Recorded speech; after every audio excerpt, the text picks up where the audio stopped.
François Théo, on se connaît depuis à peu près 30 ans maintenant, hein, on s'est connus à 30 Caen. ans? Oh là, Eh ouais. oui, enfin 30 ans, peut-être 27 on va dire, Ouais, voilà, ouais. 27 ans, quelque chose comme ça. On s'est connus quand je vivais à Caen et on s'est connus par une danseuse qui s'appelait Anna Ventura. Ouais, Et exact. voilà, donc on s'était rencontrés à un de ses spectacles puisque tu faisais partie, on va dire, de son staff Mmh. d'amis, techniques, etc. Et moi, c'est pareil, j'assistais volontiers à ces spectacles et nous avons sympathisé et nous avons gardé des relations amicales depuis tout ce temps-là. Oui, oui, c'est vrai, c'est vrai. Non, mais le temps passe vite, hein. Je ne Le pensais pas que temps. ça faisait 27 ans, mais bon, voilà. Oui, c'est Et vrai alors, qu'on ce qui m'a tout de suite frappé chez toi, c'est ton éclectisme, ta curiosité, ton côté passionné, le fait que tu aies eu un parcours vraiment riche et atypique à la fois. Alors moi, je suis très complice avec les gens qui sont atypiques, hein, parce que je suis aussi une grande atypique. J'ai mmh. changé souvent, voilà, d'activité, de secteur, voilà. Et donc aujourd'hui, j'avais envie de te faire parler un peu de tous ces coups de foudre que tu as eus successivement dans ta vie, à commencer par le théâtre et les arts, le cinéma, le monde audiovisuel. Mmh. Comment se fait-il que tu as commencé tes études en Angleterre? Alors, c'est très simple. Moi, je travaillais très mal à l'école. J'étais un très, très mauvais élève et quand je suis arrivé en seconde, au lycée, j'ai eu du mal à arriver en seconde et quand je suis arrivé en seconde, ben, à la fin de l'année, j'ai été, licencié entre guillemets de mon lycée, quoi. J'ai été viré du lycée et à l'époque, bon, c'était un peu dur parce que mon père m'a dit: «Bah, écoute, tu t'en vas». Voilà, donc j'avais pas 36 solutions et le but c'était d'essayer d'apprendre l'anglais. Et donc je suis parti en Angleterre à Brighton où j'ai vécu 2 ans et j'étais barman et en même temps je prenais des cours d'anglais à peu près 2 ou 3 heures par semaine.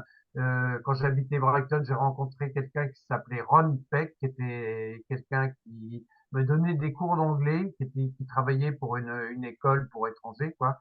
Et on est devenus très copains. Et lui, ensuite, a fait une école de cinéma. Et moi, j'étais passionné de cinéma.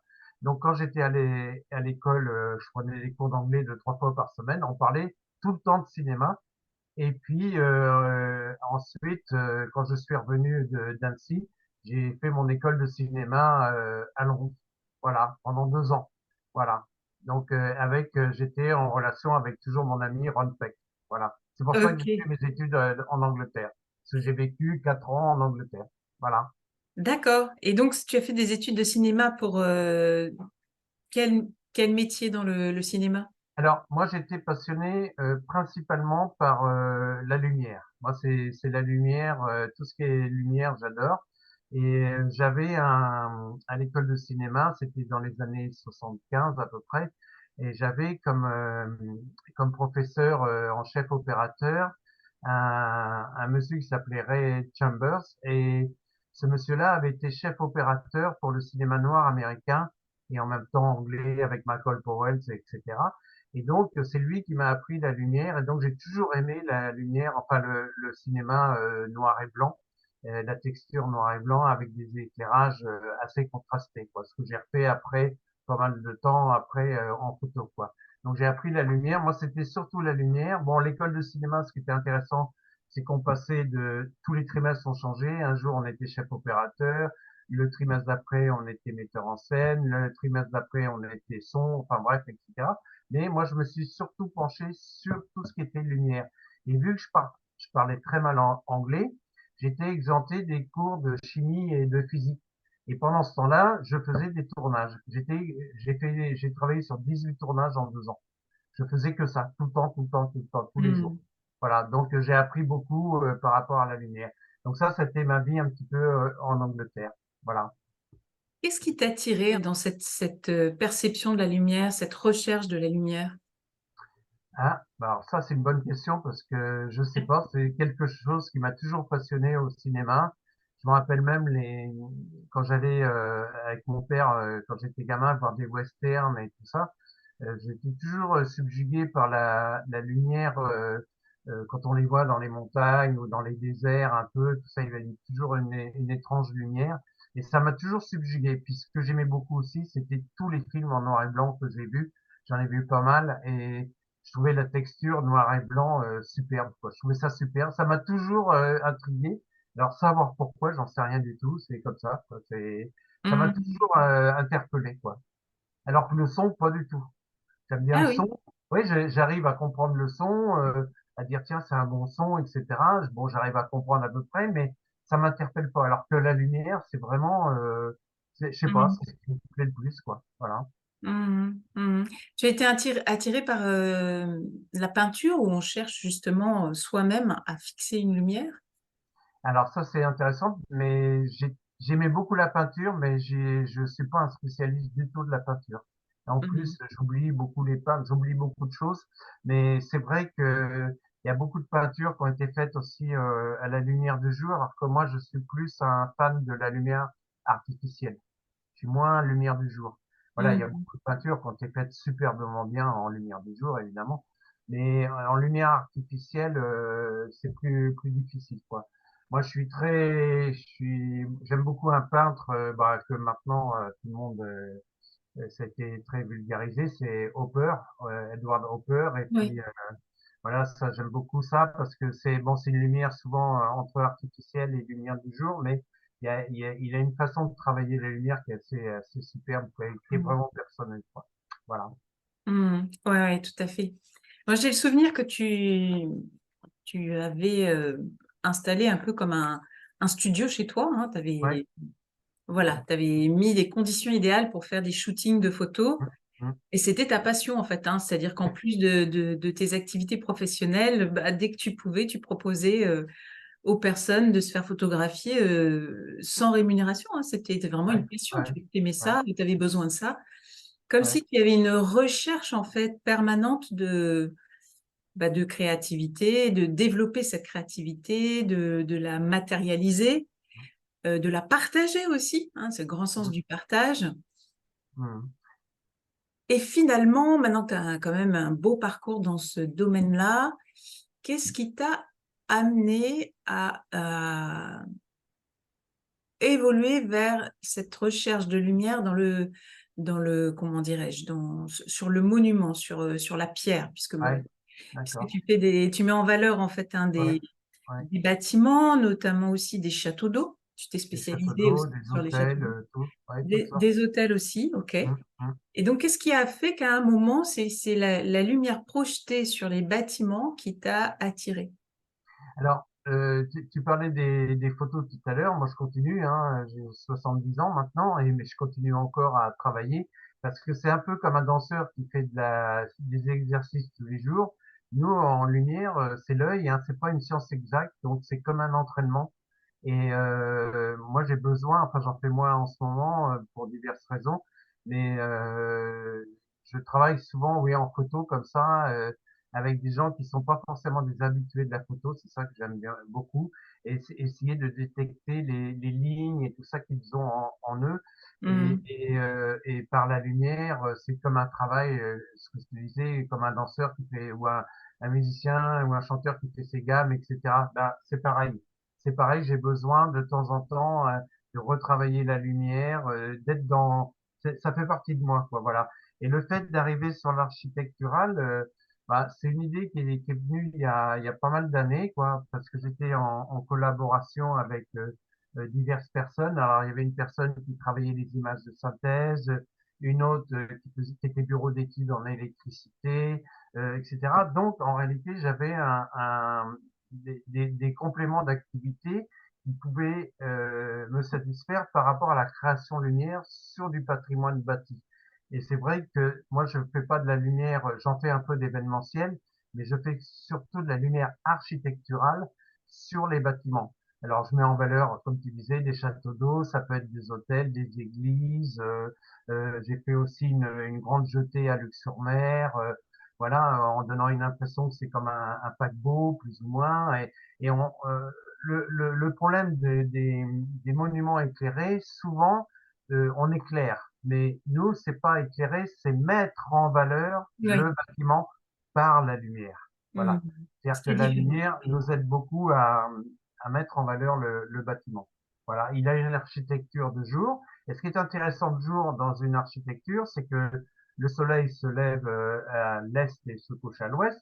Donc le bâtiment, il a toujours des ombres quelque part. Ou une sculpture, par exemple, on peut travailler sur une sculpture aussi. La sculpture, les ombres, elle va changer, les reliefs vont changer sur la sculpture grâce au soleil qui tourne. Ben, moi, ce qui était intéressant par la lumière, c'était de mettre en valeur justement l'architecture d'un château ou d'un château d'eau ou même d'un hôtel, etc. Voilà. Superbe. En fait, c'est vrai que moi, ce qui m'avait surpris quand tu m'avais montré les photos à l'époque de ces châteaux d'eau, c'est que j'aurais jamais imaginé que ce type de bâtiment ordinaire, finalement, on les remarque même plus. Quand on est sur l'autoroute, qu'on voit des châteaux d'eau, bon ben, on sait, oui, hein, en fait, au fond de nous, on sait à quoi ça sert. Mais on n'a même plus idée de l'importance de ces bâtiments pour le fonctionnement, hein, de nos services. Et en fait, arriver à les mettre en lumière la nuit de manière à ce que les personnes les voient différemment, les voient d'ailleurs tout court, puisqu'on ne les voit pas toujours, et les voient différemment, hein, alors que au départ, ce sont des bâtiments plutôt fonctionnels, c'est pas forcément des bâtiments artistiques. Mm. Exactement. Et ce qui est intéressant, c'est qu'il y a beaucoup, par exemple, des châteaux d'eau, il y en a beaucoup qui sont pas très beaux de jour, mais la nuit, qui ont une certaine structure, un certain relief, etc., qu'on peut mettre en valeur. Et pour moi, ça devient comme des œuvres d'art, quoi, qu'on met en valeur la nuit. Et on peut créer quelque chose de magique par rapport à la lumière. Et puis c'est aussi des repères. Ça peut être des repères. Je vois par exemple, on avait travaillé sur un projet, bon, qui n'a pas abouti, mais qui s'appelait la ligne 13, c'est-à-dire il y a 13 châteaux d'eau entre Hérouville et Cherbourg sur la nationale 13.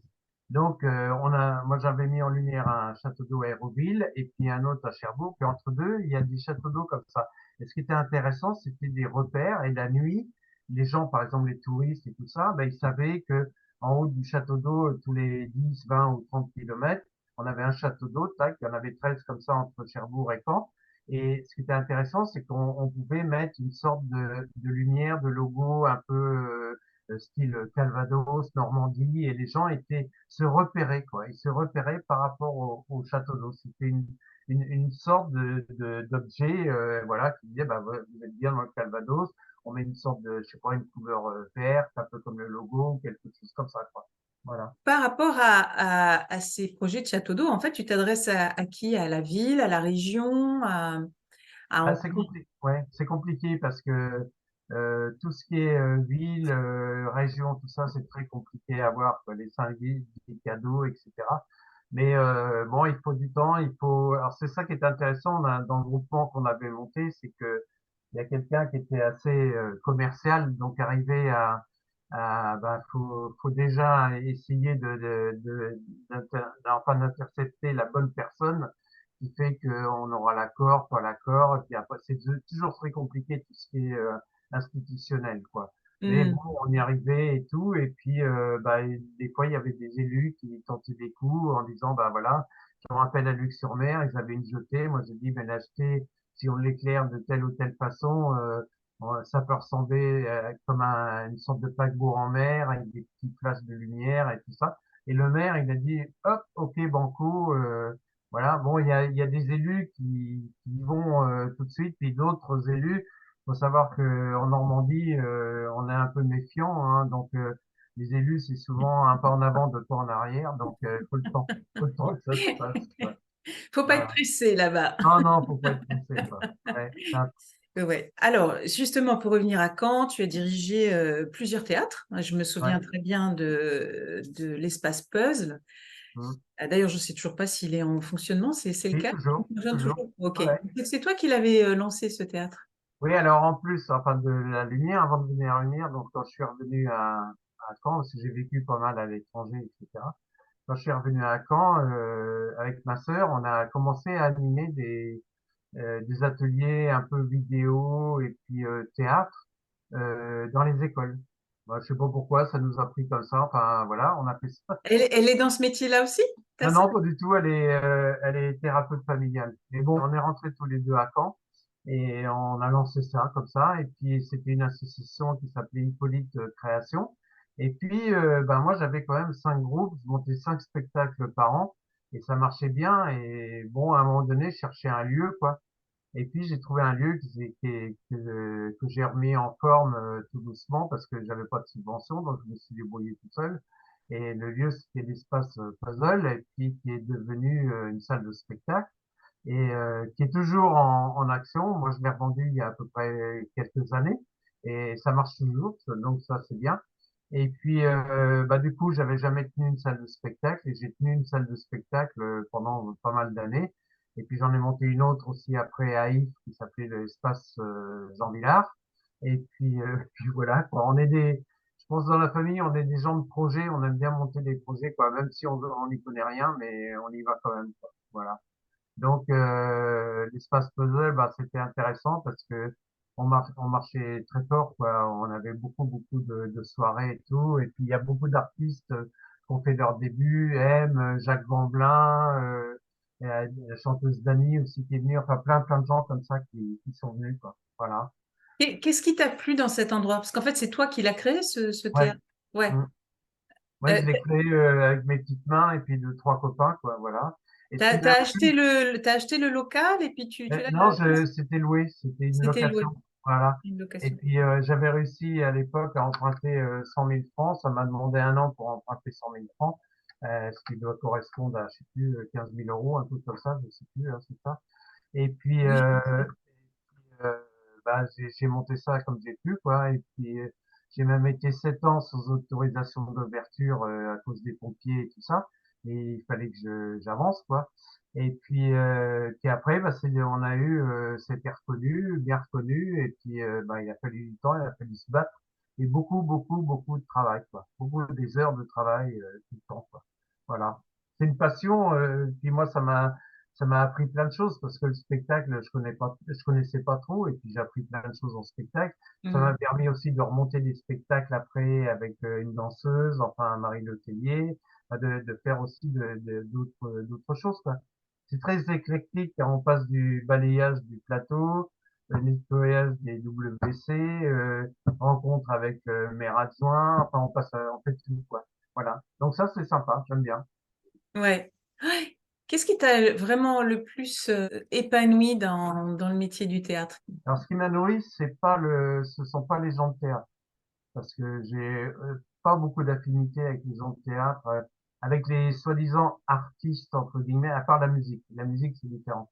Mais les gens de théâtre, je suis pas très théâtre. Enfin, je suis plutôt spectacle en général, quoi. Voilà. Et puis, par contre, ce qui m'a beaucoup plu, ce qui me donnait des frissons, c'est que on a l'impression de donner aux gens et de partager avec les gens des choses. Par exemple, lorsqu'on prend un spectacle, qu'on achète le spectacle et qu'on le passe dans la salle, ce qui est génial, c'est de voir les gens à la fin du spectacle heureux, quoi. Enfin, qui se lèvent, qui ont vécu une émotion forte. Et ben, nous, on ressent la même chose. Alors, c'est beaucoup d'emmerdement, entre guillemets, énormément, 95%, mais il y a 5% quand même de plaisir qui est très intense. Donc Ouais. ça, c'est génial. Voilà. Et Ouais, je crois que dans notre métier, ce qu'on aime bien, c'est de donner aux gens. Voilà. c'est ça. Moi, j'ai toujours bien aimé ça, de donner, de partager, de transmettre, des choses qu'on aime bien, de les faire partager. Enfin, voilà, je ne sais pas, voilà, je ne sais pas trop comment expliquer ça, mais Non, bon. mais tu le dis très bien, en fait, hein. Oui, c'est cette envie de donner, de partager, Mm, ce grand flair aussi que tu as, hein, de détecter rapidement la singularité de chacun. De toute façon, ça va aussi avec ton métier de photographe. Rapidement, tu as l'œil, quoi. Tu as l'œil, mais au-delà de l'œil, tu sens les gens, en fait, hein. Je me souviens, chaque fois qu'on s'est côtoyé dans des groupes. On parlait des uns des autres, des enjeux, des petites histoires, etc. Tu sens quand même rapidement à qui tu as affaire, en fait. hein, peut-être, mais je marche beaucoup au feeling. Je suis Oui, c'est pas du très feeling. intello, moi. Moi, je suis au feeling. Alors, des fois, on me dit que je suis intello, mais moi, pas du tout. J'ai pas l'impression, hein. J'y suis peut-être d'une certaine façon, mais sinon, pas très intello, pas une grande culture, mais je crois que j'ai du feeling, quoi. Voilà. C'est tout de l'intuition. Voilà. C'est de l'intuition, ouais, c'est ça. Ouais. feeling, intuition. Tu as aussi travaillé avec l'espace Jean Vilar à If, hein, tu as Mmh, été directeur de ce théâtre. Alors c'est un théâtre différent, un peu plus grand, mmh. il y a une Ouais, capacité ouais, d'accueil un peu plus grande, un peu plus institutionnel, j'ai envie de dire, hein, un peu exact. plus Mmh, classique aussi. mmh. Euh, C'était quoi pour toi le mieux? C'était travailler dans l'ambiance de l'espace Puzzle ou dans l'ambiance de l'espace Jean Vilar? Ben, j'ai bien aimé les deux. Je pense que l'espace puzzle, ben, m'a plus marqué que Jean Villard. Jean Villard, moi, ce que j'ai aimé, c'est de monter le projet. Parce qu'il n'y avait pas de bâtiment et tout. Et bon, puzzle, j'ai monté, enfin, tout seul avec deux, trois copains, mais là, c'était institutionnel. C'est la mairie de Lille qui m'avait demandé. Et donc, j'ai monté le lieu, mais avec la mairie et puis l'architecte, enfin, voilà. Donc, c'était une autre aventure, quoi. Et puis, il y a plein de choses que je connaissais pas. J'ai appris plein de choses. C'était plus institutionnel. Et puis, bon, ça a marché très bien. Et puis, moi, j'ai fait ça 6 ans. Et au bout de 6 ans, bon, j'en avais un petit peu marre. Et puis, bon, j'avais quelques soucis avec deux, trois personnes de l'équipe. Et puis, non, je voulais passer à autre chose, quoi. Voilà. Donc, après, il fallait aussi avoir des rapports avec la mairie, etc. Moi, je suis un être plutôt libre et j'aime pas être embrigadé. Donc, bah, ça m'a pas plu. Et puis, voilà, j'ai décroché. Puis, je suis passé à autre chose, quoi. Voilà. Et le bâtiment, alors ce qui est marrant, parce que le bâtiment, j'ai monté là dernièrement aussi il y avait une MJC à Caen-Benoît, dont j'étais membre quand j'avais 15 ans, et qui est depuis l'âge de 15 ans à 70, enfin 60 et quelques, a toujours été dans des baraquements. Et un jour, j'ai retrouvé un copain qui était président de la MJC. J'ai retrouvé à la maison de retraite où était ma mère et où était sa mère, et qui m'a demandé de venir au conseil d'administration. Et lui, ce gars-là, bah, il était président. Moi, j'allais au conseil d'administration. Et puis, il est tombé malade et il est mort. Donc, je l'ai remplacé en tant que président en 2015 jusqu'à l'année dernière. J'étais président de cette association, ça s'appelle le 17B, et on a monté un gros bâtiment avec la ville de Caen. Maintenant, c'est le 17B qui a pignon sur rue et tout. Donc, c'est toujours dans le fait de monter des projets. Monter des Hmm. projets. Et une fois que c'est monté, après, j'ai envie de passer à autre chose, quoi. Voilà. J'aime pas les choses trop longues. Ouais, Euh, t'es un peu un bâtisseur, on va dire. ah, ouais, peut-être. Et puis la vie est trop courte, donc ben j'ai pas énormément de temps, donc ben il faut y aller, quoi. Et une fois que c'est monté, après, ben, tu passes la main, et puis, ben, voilà, ça roule, et puis voilà, hein, y a pas, Ouais. Ouais, tu mets les fondations, tu lances les fondations, tu les poses, tu les... ouais. Tu mets le projet en route, et puis une fois que c'est parti, après, Voilà, après tu passes à autre chose. Faut que tu voilà, redémarres autre chose, quoi. voilà. J'aime bien ce genre de choses, quoi. Voilà. Je voulais aussi dire que je pense que de toutes les personnes qui m'ont photographié dans la vie, à une époque, tu m'avais fait une série de photos pour mon... Au départ, c'était pour mon CV, puis alors, en fait, tu m'en as fait quand même un peu plus que pour mon CV. Et jusqu'à aujourd'hui, même si bien sûr le temps a passé, mon visage a vieilli, mais jusqu'à aujourd'hui, tout le monde me dit ce sont les plus belles photos de toi, de toutes celles que je montre. Tout le monde me dit ce sont les plus belles photos. Alors, tu les as prises vraiment d'une manière informelle, hein. Tu es venu avec ton appareil chez moi, devant la fenêtre, tu m'as fait prendre deux, trois prises de vue comme ça. Tu as vraiment un talent pour extraire notre personnalité profonde. Mm. Et encore, avec toi, on a bossé pas beaucoup, mais bah, je sais pas si j'ai le talent, j'en sais rien. Ouais, c'est un truc que je ressens, peut-être, je sais pas. Et en fait, tu m'avais dit à l'époque quelque chose dont j'avais jamais pris conscience. Quand je suis allée à ton bureau pour les chercher, parce qu'en fait, tu m'as fait choisir, tu en avais pris beaucoup, tu m'as fait choisir, tu me dis, mais est-ce que tu te rends compte que tu as plusieurs visages? Ah oui, ah oui, ah oui, oui, complètement. Bah oui, même là, ça se voit. Même là, je le vois, tu vois. Ah bah oui, je le vois. Ah oui. Et c'est pas le cas Bah, de tout le monde, en fait. bah, ça dépend. Ouais, ça Ça dépend. dépend. Il y a des gens qui, non, parce que ce qui est intéressant, c'est que moi je le sens par exemple chez toi, c'est pas que l'extérieur, c'est-à-dire ça vient aussi de l'intérieur. Et le Mhm. but par la photo, c'est-à-dire tu peux faire un truc, le visage le même, mais ce qui est intéressant, c'est de faire ressortir ce qu'il y a à l'intérieur un petit peu, tu vois, et que ça se montre sur le visage, mais de façon très simple, quoi. Et des fois, ça joue à très très peu de choses. C'est comme un Oui. truc qui joue à 2 millimètres, où ça passe pas. Mais Mhm, mhm. c'est le feeling qui ressort, quoi, ce que t'as en toi, quoi. Justement, je ne sais plus si tu as fait du tournage en fait de films, si tu as été vidéaste, si Mm. tu t'es exercé à la vidéo. Est-ce que c'est quelque chose qui t'a attiré ou que tu as envie de faire? Ouais, alors au début, quand je suis sorti de l'école, j'ai travaillé beaucoup avec mon ami Ron Peck, qui est décédé au mois de novembre là l'année dernière. Donc c'était mon binôme, hein. C'était Ron, on se connaissait depuis 52 ans, etc. On se téléphonait 3 fois par semaine. Et avec lui, j'ai pas mal travaillé. C'est-à-dire, on a travaillé sur un long métrage après l'école de cinéma, puis sur plusieurs petits films après. Et le dernier qu'on a fait, il est sorti oh, ça fait 10 ans maintenant, et qui s'appelle Cross Channel, qui est un film qu'on a voulu faire tous les deux sur les traversées en ferry, les traversées de la Manche en ferry, parce que lui et moi, on a dû prendre enfin, centaines, peut-être pas, mais on a pris énormément de ferry. Moi, quand j'habitais en Angleterre, où lui, il est venu beaucoup en France, et on était des passionnés de ferry et de la façon de voyager en ferry. Donc, on a prétexté une sorte de petite histoire avec l'histoire de 2 frères qui viennent en France par le ferry et qui repartent. Enfin bref, c'est une sorte de documentaire fiction et avec 2, 3 comédiens comme ça. Et puis, mais c'est un film qu'on a fait tous les deux, qu'on a tourné tous les deux avec l'accord de la Britannic Ferries.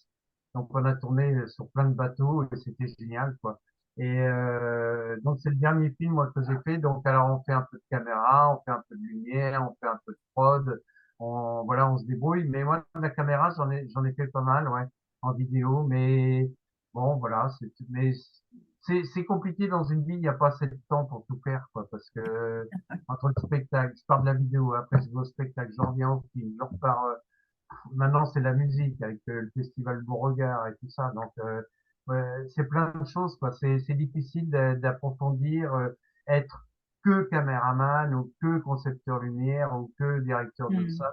C'est difficile, quoi. Et moi, j'aime bien faire différentes choses, quoi. Ouais, Mm. tu voudrais ne pas être exclusif ou te spécialiser, tu voudrais continuer à toucher à tout ça en fait. Ben oui, mais il me reste pas beaucoup de temps maintenant, donc et ça va être dur. Ouais, ouais, mais j'ai encore des projets. Je vois avec l'association Bateau de Normandie, on fait des événementiels. On a fait un spectacle d'un chanteur là il y a un mois parmi des bateaux, et ça c'était super. Un chanteur entouré de bateaux, dans les bateaux. Enfin, Waouh, plein super. de choses comme ça, quoi. Voilà, Il c'est s'appelle comment ce chanteur? alors, il s'appelle Laurent Vielle et c'est quelqu'un qui est très ami avec Enzo, Romain Didier, etc. Et c'est un superbe spectacle. Alors, c'est pas très connu, mais superbe. Et puis, on a fait ça parmi les bateaux. On a créé tout un lieu spécial, un peu de spectacle parmi les bateaux, les vieux bateaux, les vieux gréements, etc. Et c'est Et, superbe, quoi. et vous l'avez tourné où? Non, c'était un spectacle là, qu'on a fait, c'était au bateau de Normandie, dans le hangar du bateau de Normandie qu'on avait D'accord, aménagé, mis en lumière, etc. Voilà. d'accord, Mais d'accord. il chantait parmi des bateaux, voilà, dans un lieu complètement insolite où on voit jamais ce spectacle. Voilà. Donc ça, c'est encore nouveau. Voilà. Ouais, C'est c'est chouette. ça a 15 jours, un mois à peu près. Voilà. Ouais, c'est chouette. Et Mm. tu l'as filmé, on peut voir? Non, j'ai des photos, mais j'ai Tu pas l'as pas pu. filmé. Ouais, voilà.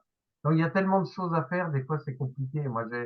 Des fois les gens autour de moi, ils ont du mal à s'y retrouver parce que bah, ça va par là, ça va par là. Mais c'est marrant, quoi. Voilà, on s'amuse. Ce qu'il Et faut, tu c'est avais s'amuser. toi-même un bateau à une époque, tu l'as Ouais, toujours. j'avais un dragon que j'ai revendu, il est en Corse, c'est mon dragon. Et puis j'avais un vieux dragon en bois et tout. Moi, j'ai toujours été passionné par les bateaux, donc j'ai fait pas mal de voiles, du dragon.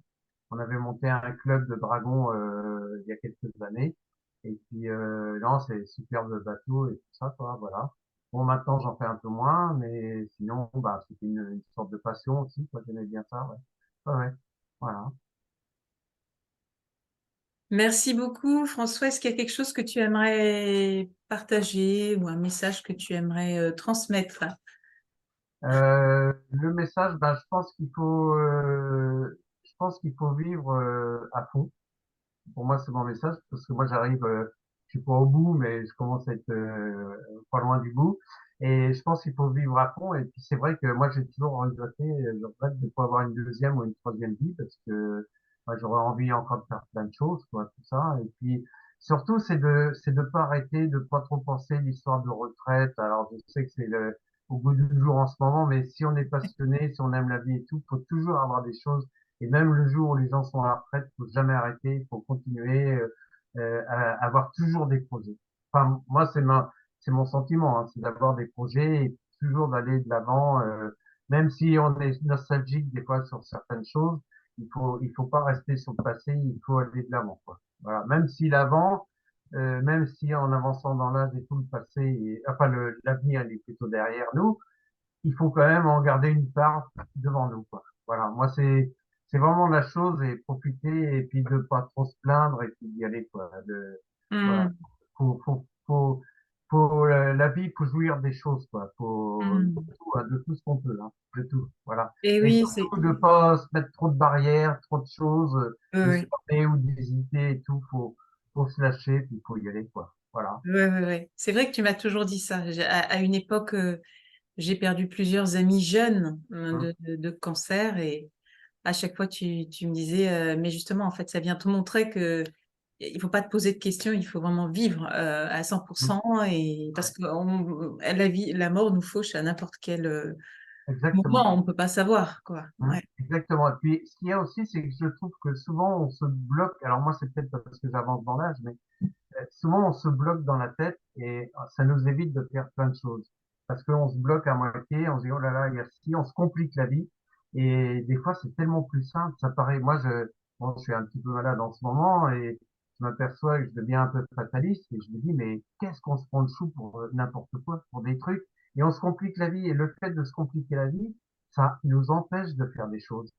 Et ça c'est vraiment pénible, quoi, parce que il suffit qu'il y ait un déclic, d'être simple dans le cerveau et puis de dire ah bah ça j'ai envie de le faire et des fois on dit oh bah non je suis pas capable, je peux pas, oh là là, et ben on y va et puis on tente et puis ça marche. Ça marche, c'est incroyable des fois ce qu'on peut dégager comme potentiel. Et souvent les gens ont du potentiel mais ils le freinent leur potentiel par peur, par l'éducation, Mm. etc. On a peur d'exploiter son potentiel. Et je pense que chacun a plein de choses à faire, à dire, et il faut y aller, quoi. Mm. Voilà. Ouais, ouais, ouais, ouais. Voilà ce que je peux dire, à peu près. Qu'est-ce qui t'a le plus aidé à traverser les épreuves de la vie? Alors, les épreuves de la vie, ben, je sais pas, c'est le côté, alors là, c'est une bonne question parce que je sais pas du tout, je crois que c'est mon côté peut-être optimiste, le fait d'avoir envie des choses, c'est mon éducation aussi. Moi, je suis d'une famille où j'avais un père qui était très en avant, qui faisait plein de choses. J'ai deux frangines aussi qui sont un peu comme ça, cette famille. On aime bien foncer. Alors nous, on a des cousins, par exemple, eux, ils sont vachement plus calmes, enfin, ils n'osent pas, ils ont toujours peur, hein, ceci. Nous, on a toujours été dans la famille, les gens qui, hop, bah tiens, il fait encore ça, celui-là, et, ah bah tiens, leur voilà parti par là et tout ça. Nous, je pense qu'on a été élevés comme ça, quoi. On a été élevés bah, à se débrouiller, à pas se prendre trop de choux, et puis la difficulté, là, ça, c'est vrai qu'on, je sais pas, c'est peut-être prétentieux, mais on aime tellement le côté vie entre guillemets que ben on a envie d'aller de l'avant et qu'on arrive à passer quand même des caps des fois très difficiles, mais voilà, bon, on essaye de les passer, mais je pense que c'est dans la famille et puis que voilà, c'est comme ça. Mm. C'est difficile à expliquer, hein, mais bon, il y a eu des moments difficiles, il y en a encore en ce moment très durs, mais il faut y aller, quoi. Il faut y aller. C'est tellement une chance de pouvoir faire des choses et de pouvoir vivre, quoi. Mm. Ouais, Là, ouais. faut y aller. Bon, après, on sait pas Ouais. combien de temps ça va durer, mais bon. En tout cas, ce qui est intéressant aussi, c'est que ça confirme ce que je connais de toi, parce qu'à chaque fois qu'on fait des balades, ou tu as toujours le mot pour déconner, quoi. C'est-à-dire Ah que bah toujours. Ouais. Et en fait, les gens se savent pas trop sur quel pied danser, Ouais. se demandent même parfois si tu es un peu normal parce que Ah tu, ouais? tu lances tu lances un peu des provoques. Je me souviens, la dernière fois, on avait fait une balade sur la plage de Houlgat, il y avait une exposition de photos de poissons exotiques. Ouais, Et ouais, oui, on a regardé ces photos parce qu'elles étaient magnifiques, hein. C'était une Asiatique qui avait pris ça en mode ouais. plongée sous-marine.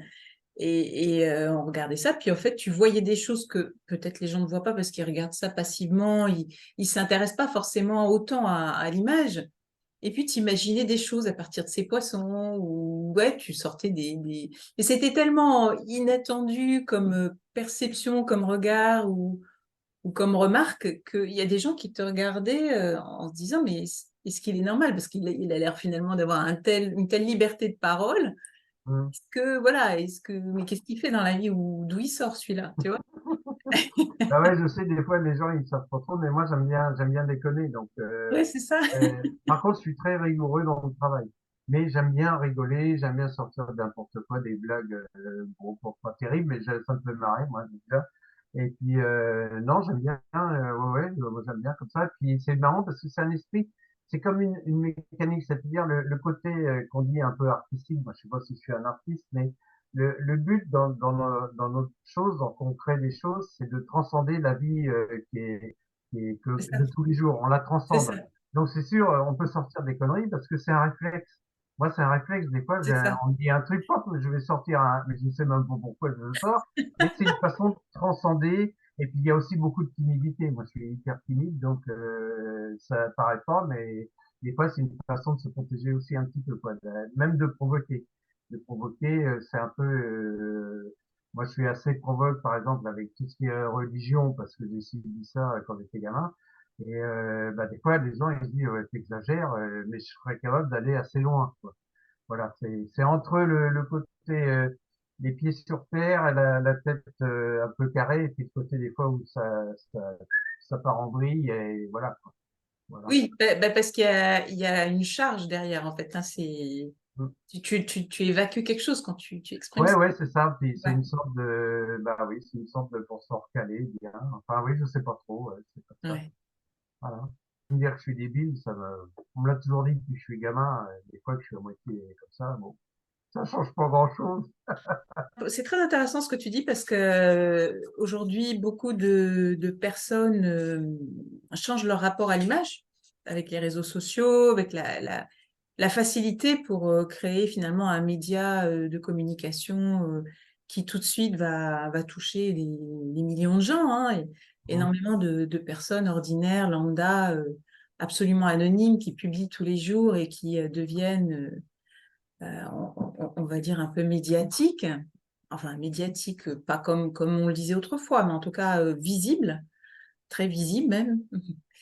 Et j'ai envie de dire, c'est un peu à double tranchant, c'est-à-dire que d'un côté, il y a de la place pour tout le monde, et ça c'est sympa, c'est comme une démocratisation de, de ces supports d'expression où on peut s'exprimer quand même très librement, où il n'y a pas vraiment de censure, on va dire, comme il y a pu y avoir il y a très longtemps.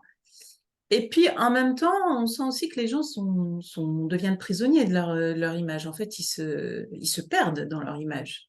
Mmh. Exact. Mmh. Voilà. Et ils se perdent, mais voilà, ils sont trop, peut-être trop, enfin, conscients de, je sais pas si c'est conscient, mais oui, ils prennent peut-être trop ça à cœur de par À rapport à cœur, leur mais c'est ça, image voilà, et c'est ça. tout. C'est-à-dire ils sont en fait, ils sont toujours en train de se regarder. Voilà. Ouais. C'est Et ça, ils moi, se je sais regardent. parce que, tu vois, j'ai une sœur qui est beaucoup sur l'apparence, qui juge beaucoup sur l'apparence. Alors moi, je suis l'apparence, et des fois, pour terrible, je suis fringué comme le Smotic et ça, mais je m'en fiche, voilà. Et elle, elle me dit, ah, t'as ça, ah, bah, si, ah, bah, oui, mais ton sweat va pas avec le, je sais pas quoi. Et moi, c'est marrant parce que j'ai l'impression que quand je la vois à elle, c'est de l'apparence, mais elle cache le fond. Et moi, je m'en fous de l'apparence et puis je préfère dire les choses et puis être comme on est, quoi. Enfin, de pas. Et elle, j'ai l'impression qu'elle travaille tout exprès pour que ça fasse là ou que ça fasse ceci et pas pour cela. bon, voilà. Et puis l'image de soi, ben, je sais pas. Peut-être qu'avec l'âge, après, on s'en fiche, quoi. On fait comme on peut, quoi. Voilà. Ouais, je ne sais pas si on s'en fiche, parce que moi j'ai interviewé des personnes qui étaient vraiment pas forcément jeunes, mais voilà, qui m'ont pris la tête. Je sais pas, parce qu'elles n'aimaient pas un aspect d'elle dans l'interview, ou le moment où Ah, ils me disent ça comme ça et pas comme ça, hum, ou finalement enfin, elles reviennent sur. Et c'est dérisoire, c'est même ridicule, parce que en fait elles étaient naturelles, elles étaient spontanées, ce qu'elles disaient était intéressant. Il n'y avait pas de piège, tout était préparé, mais là on arrive à des situations où les gens en fait perdent la mesure. bon. Faut assumer, hein. Faut assumer comme on est. Puis voilà. Oh, oh. Bah oui. Faut Bah, apprendre des choses. moi, j'ai envie de dire, ouais, ce serait aussi le message d'aujourd'hui, c'est qu'on nous demande d'être visible, bah, c'est une chance aussi pour être soi-même et, Bah, bien et sûr. surtout d'accepter effectivement qui on est. Et qui on est, bah, ça peut pas être parfait. On est des êtres humains, ça peut pas être parfait et ça peut pas être qu'esthétique. C'est une question de vibration en fait. Bah, bien sûr. Et d'assumer dans cette vibration que l'image capte, parce que l'image capte vraiment l'énergie d'une personne, hein, au-delà de l'aspect visuel, strictement visuel et figé.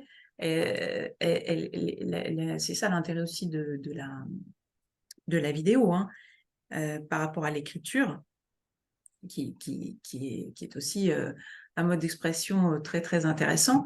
C'est que la vidéo va vraiment garder l'énergie de la personne, quel que soit le temps écoulé. On regarde une vidéo qui a été filmée, je ne sais pas moi, il y a 30 ans, 50 ans, mais en fait, on va ressentir vraiment l'énergie de la personne qui a Hum, été et pas que de la personne, mais aussi de l'ambiance, du contexte. hum. Et finalement, je dirais, c'est une chance parce que ça nous permet de développer une conscience de notre capacité à travailler sur cette énergie et à la diriger dans une direction, dans une autre, à la développer d'une certaine manière ou d'une autre, etc. Plutôt que de raisonner en termes de photos ou en termes d'images figées, quoi. Moi, je vois bien ce que tu veux dire. Ouais, ouais. Hein. Mais bon, moi, je pense, oui, par rapport à ce qu'on est, ben, il faut s'assumer, puis l'image qu'on a, et puis voilà. Et ce qui est surtout, c'est d'éviter, bon, des fois, on vit des moments difficiles, on sait pas trop comment ça va se terminer, mais il faut vivre enfin, un maximum sans se prendre trop de sous, quoi. Enfin, il faut réfléchir sur plein de choses, mais il faut vivre principalement, quoi. Enfin, moi, c'est le message, c'est mon dernier message. Euh, Mais tu vois, il y a des choses, des fois, tu as des moments difficiles au niveau santé, etc. Moi, je vois, j'ai écrit mon enterrement, par exemple, tu vois, mais je l'ai écrit il y a déjà un certain temps, et tout le monde me dit, mais tu es complètement taré. Je dis, ben non, non, non. Je dis, moi, c'est génial, c'est comme, ça sera mon dernier projet. Je vais faire mon projet de création, je vais faire ma cérémonie et tout, et moi, je vois ça avec le sourire, avec un Christ avec des guirlandes, enfin, tu vois, un truc sympa et tout, comme d'hab, quoi, tu vois, un peu, voilà. Et puis j'écris le truc et tout, et puis il me dit, bah, mais t'es malade, et je dis, bah non, moi, ça me plaît, c'est mon dernier projet. Je serai allongé, je bougerai plus, mais j'aurai encore mon dernier projet et il y aura des spectateurs. Donc impeccable, je serai encore en vie. Voilà. Donc j'ai Oui, écrit c'est génial, oui, oui. Mais je te comprends parce qu'une fois, vraiment, par curiosité pour vivre l'expérience, j'ai franchi la porte d'une société de pompes funèbres en essayant de leur demander d'évaluer un peu le coût que ça représentait s'il m'arrivait quelque chose, que ma famille n'ait pas à supporter ce coût-là, en fait, de mettre cet argent de côté, etc. Et on est arrivé vraiment dans les détails, à aller choisir le cercueil, mais l'intérieur, est-ce que vous voulez capitonner ou pas, les petites poignées pour le transporter, les couleurs, les matériaux.